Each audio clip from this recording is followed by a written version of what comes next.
If you would like a free printable list for all of the things in this video, check out the link in the description below.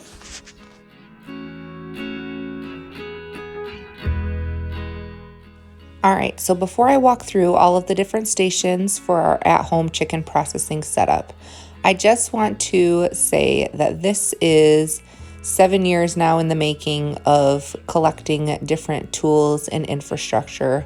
So if you are just getting started, do not go out and buy everything that we have. It's not necessary. It's not very economical.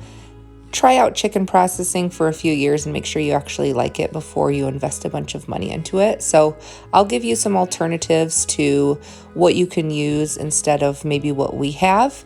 And yeah, just know that you can do it without spending a lot of money. We did for a long time.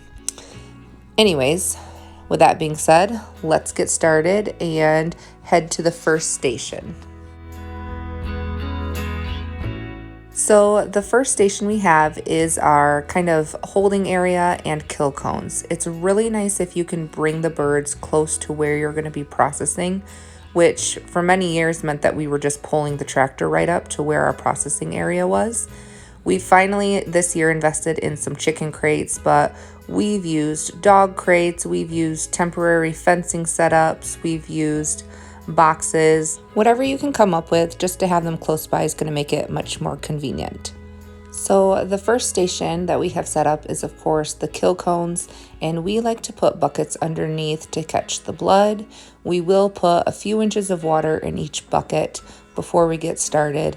And then as you can see, we have 4 kill cones up here just on this rack that we built from some scrap wood that we had laying around. If you can have somewhere to hang your knife on the side so that way you don't have to set it on the ground when you're not using it, that's super handy.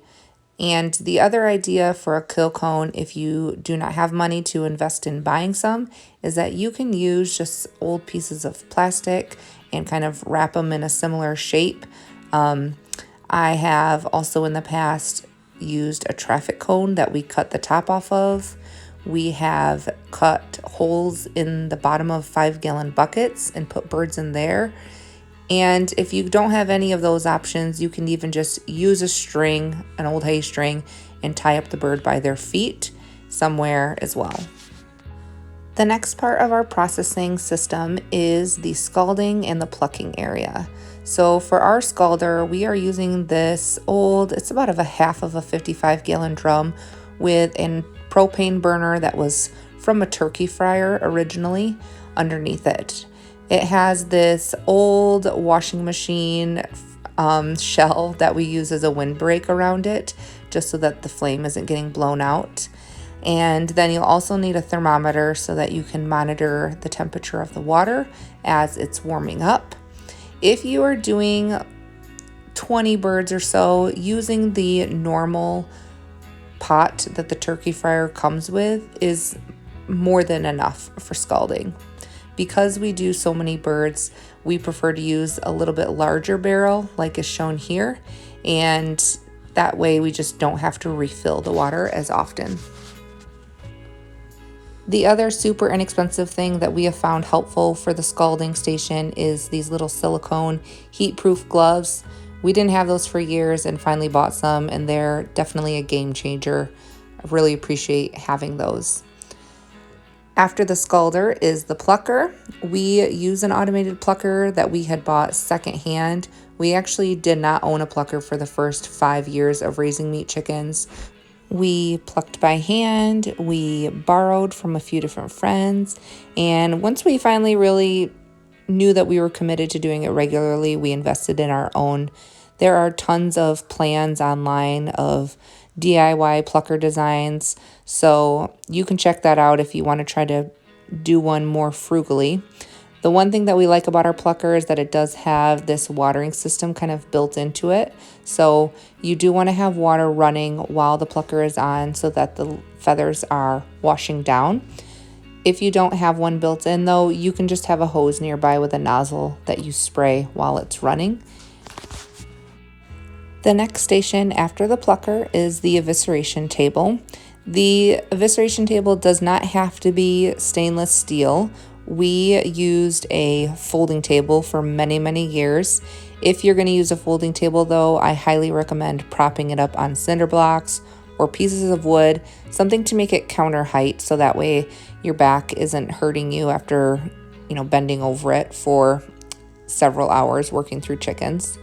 The nice thing about the stainless steel table is that obviously we can sanitize it easily. We don't do any actual cutting on the tables, so it's not necessary that we have cutting boards. We always keep a tote on top of the table for things that we are going to save while eviscerating. So we typically keep the feet and the livers. Some people keep the hearts and the gizzards and necks. It's also super important that you have some nice sharp knives. These are the ones that we get. They're pretty inexpensive and easy to resharpen if they do dull. The other thing that's nice to have at the evisceration table is a gut bucket. Having it on the ground is the most convenient spot we have found for dropping things into it as we are clearing things out. And then the other two important parts about the evisceration table are a hose so that you can periodically spray off the table and the bird before it goes in the pink bath. And then also having some type of shade is really nice for the eviscerators. The last stations that we set up are our 2 baths. So the first bath is what we call the pink bath, which is filled with cold hose water. It's where the birds go for their kind of initial soak. And then after that, they move on to our ice bath, which is in a little bit bigger cooler and has ice in it as well to chill the birds quickly. We keep that in the trailer of our handy lawnmower just so we can haul it over to where we package the birds and we can unload it and then reload our second cooler. But otherwise, that is an overview of our whole processing area. I hope that was helpful and gives you kind of a general idea of what is necessary to butcher your chickens at home. And again, there are a lot of adjustments and tweaks that you might make as you go to make it more efficient for your family, but hopefully this was helpful to give you an idea of where to start.